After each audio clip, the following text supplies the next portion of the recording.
Olá pessoal, nessa videoaula a gente vai dar continuidade, né? Na verdade a gente vai finalizar nosso assunto sobre imunidade mediada por células T, ok? A última aula estava ficando um pouco grande, então eu resolvi dividi-la.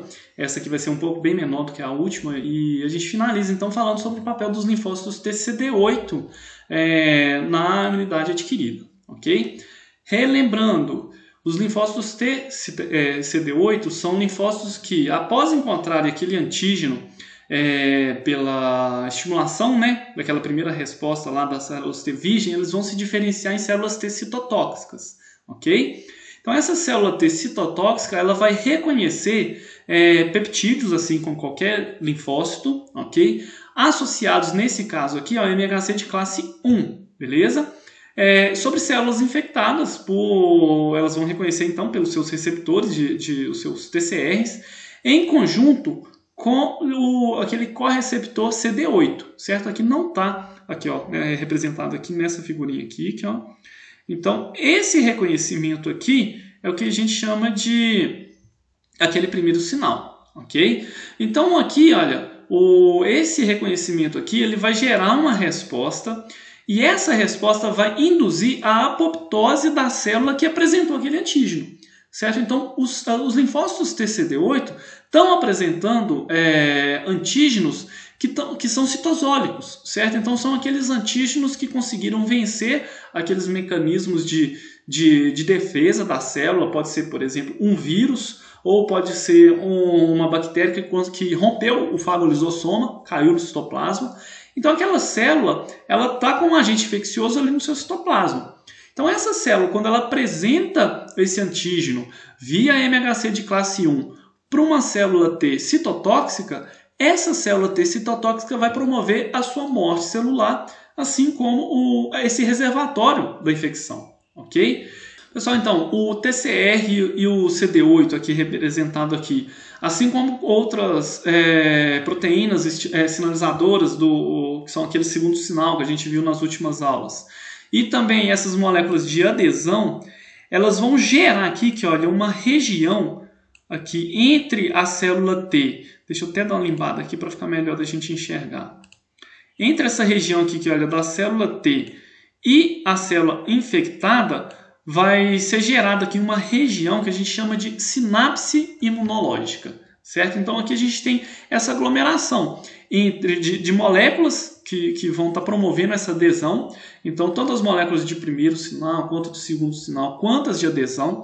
As de adesão aqui promovidas pelas famílias de integrinas, ok? Então essas moléculas vão fixar e manter unidas essas células aqui fortemente unidas, formando essa sinapse imunológica, ok? Para quê? Para que essa célula não se desprenda e possa acontecer, então, tanto a ativação do linfócito T citotóxico e a exocitose dos seus grânulos citotóxicos, ok? Então, nessa figurinha aqui, olha, a gente tem a liberação pelos linfócitos T de grânulos. Esses grânulos eles vão conter aqui, olha, nessa imagem aqui, eu gosto um pouco mais dela, essa liberação de grânulos, ele vai ter aqui dois tipos de compostos principais após esse reconhecimento. Eu tenho perforinas e granzimas. A gente já viu esses compostos lá nas células NK, quando a gente falou das respostas imunes do sistema inato. Lembra da célula NK? Aqui o papel efetor ele é basicamente o mesmo, ok? Então, após o reconhecimento aqui da célula T citotóxica, ela tem a liberação desses grânulos, ok? Nessa sinapse imunológica. E esses dois grânulos aqui, esses dois tipos de proteínas, as granzimas e as perforinas, vão induzir a morte da célula por apoptose. Como é que isso funciona? Primeiro, a gente tem aqui a perforina, ela vai formar aqui como se fosse, ela vai permitir a passagem dos outros grânulos, das granzimas. Então a perforina é como se ela formasse um poro, tanto nas membranas citoplasmáticas, nas membranas de endossomos, ok? Então ela facilita a entrada para o citosol das granzimas, ok? A granzima B, especificamente, ela é um composto que dentro da célula ela vai ativar enzimas denominadas de caspases. Pessoal, quem já viu aí as Caspases em disciplinas como fisiologia ou patologia, onde a gente foca muito a morte celular por apoptose, os mecanismos, vão lembrar que as Caspases são enzimas que estão presentes ali no citosol e quando ela é ativada, ela promove uma cascata de degradações proteolíticas, ativando outras enzimas, são várias Caspases, ok? E esse processo induz a morte por apoptose, ok? Então aqui eu tive um dos mecanismos para gerar essa morte celular por apoptose. Esse mecanismo ele é mediado por granzima e porfirina, ou seja, pelos grânulos citotóxicos. Esses grânulos, novamente, as perforinas, elas facilitam a entrada das granzimas e essas granzimas vão atuar ativando caspases, promovendo a morte dessa célula infectada por apoptose, ok? Essa célula, depois de sofrer apoptose, lembrando, esse processo de morte celular, ele não tem liberação do conteúdo celular. Aquele conteúdo celular, incluindo o agente infeccioso que estava ali dentro daquela célula, ele vai ficar preso a vesículas. E essas vesículas são então fagocitadas por macrófagos, onde eles são degradados, ok? Então aqui a gente não tem extravasamento de conteúdo celular, então a gente não tem aqui um processo de inflamatório exacerbado, de dano celular, causado, como por exemplo acontece lá nos processos de necrose, ok?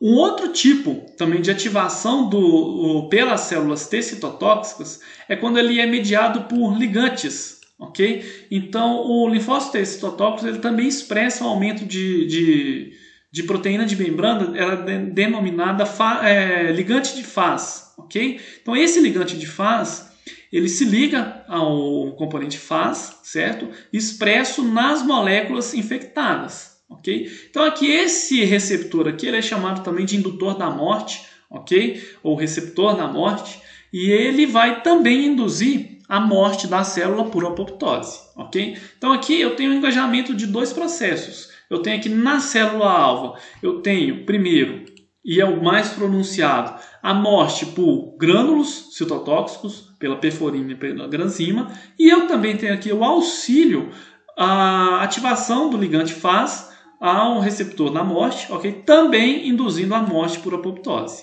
ok? A consequência final desses mecanismos seria então a destruição das células que são infectadas, que vão ser então rapidamente fagocitadas e eliminadas, ok?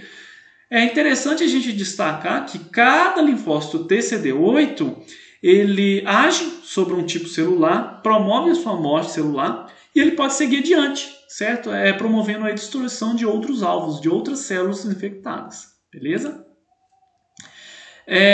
Embora a gente tenha descrito separado, na última videoaula a gente falou sobre as células TCD4 e agora a gente está falando sobre as células TCD8, essas células elas claramente funcionam em cooperação na erradicação de micro-organismos intracelulares, ok? O que a gente pode perceber? Que, olha, vamos imaginar aqui, se os micro-organismos eles forem fagocitados e permanecerem, né, sequestrados em vesículas nos macrófagos, então olha aqui, nesse primeiro exemplo aqui, ó, o micro-organismo ele fagocitou e esse micro-organismo, se ele permanece em vesícula, ele vai ativar a célula TCD4.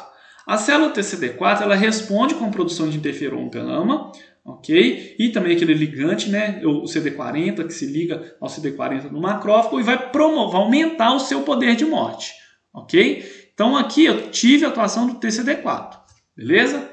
Se por um acaso esse mecanismo de erradicação ele falhar e o micro-organismo ele conseguir romper aquela vesícula fagocítica ali, o fagolisosoma, e ele for parar no citosol, olha aqui, olha, o micro-organismo viável no citoplasma, a gente tem a morte desse micro-organismo pelo linfócito TCD8. Então o macrófago aqui, que olha, ele não conseguiu matar aquele micro-organismo fagocitado, ele pode apresentar aqui esse antígeno via MHC de classe 1 para um linfócito TCD8 e esse macrófago vai morrer, certo? Ele vai, ao invés de ele matar o micro-organismo, ele não conseguiu, então o linfócito TCD8 vai lá e vai induzir a sua morte por apoptose, ok? Então aqui eu tenho um claro exemplo de apresentação cruzada pelo MHC. Lembram lá na última aula, nas últimas, né? Não foi nem na última não, quando a gente teve sobre o MHC, nesse primeiro momento aqui, que olha, deixa eu limpar, o macrófago, ele fagocitou o micro-organismo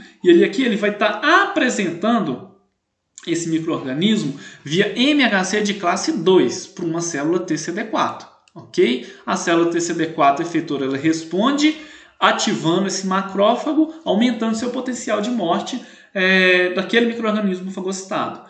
Se por acaso esse micro-organismo ainda não foi, esses mecanismos microbicidas não foram suficientes e aquela bactéria conseguiu romper o fagolisossoma, o micro-organismo ele vai para o citoplasma. Agora, no citoplasma, o mecanismo de apresentação é diferente. No citoplasma é via MHC de classe 1, ok? O MHC de classe 1 apresenta por linfócito T citotóxico e, ao reconhecer esse micro-organismo, então, aqui, essa célula vai ativar a morte celular na célula infectada. Beleza? Ficou claro? Então, aqui eu tive o engajamento desses dois papéis, tanto do linfócito TCD4 quanto CD8. Ficou claro? A gente fica por aqui, então, pessoal, nesses mecanismos efetores. Note que, assim, apesar da gente ficar muito confuso no início da nossa disciplina de imunologia, porque parece que a gente tem aí várias funções, várias respostas acontecendo ao mesmo tempo, se a gente for pegar o refrão disso daqui, ou seja, o principal do nosso sistema imunológico, ele não é muito complicado de se entender, ok? A gente conseguiu finalizar aqui, de maneira mais resumida, os papéis da imunidade celular mediada por células, falando tanto do TCD4 quanto no TCD8. Okay? No próximo bloco de videoaulas, a gente vai falar um pouco mais sobre os linfócitos B e a imunidade humoral, ok? Beleza? Então, para agora, a gente finaliza por aqui. Vou deixar para vocês aqui a oportunidade de vocês esclarecerem suas dúvidas. Podem tirar dúvidas tanto aqui no canal do YouTube quanto lá no fórum de dúvidas, ok? E qualquer coisa, podem mandar essas dúvidas lá que a gente tenta responder, beleza? No mais, desejo bons estudos para todos vocês. Antes de responderem os questionários que eu disponibilizar para vocês, dêem uma estudadinha nos livros que eu disponibilizei, façam uma revisão desses conteúdos e qualquer dúvida, mais uma vez, fiquem à vontade para entrar em contato comigo, ok? No mais, deixo aquele abraço para todos vocês.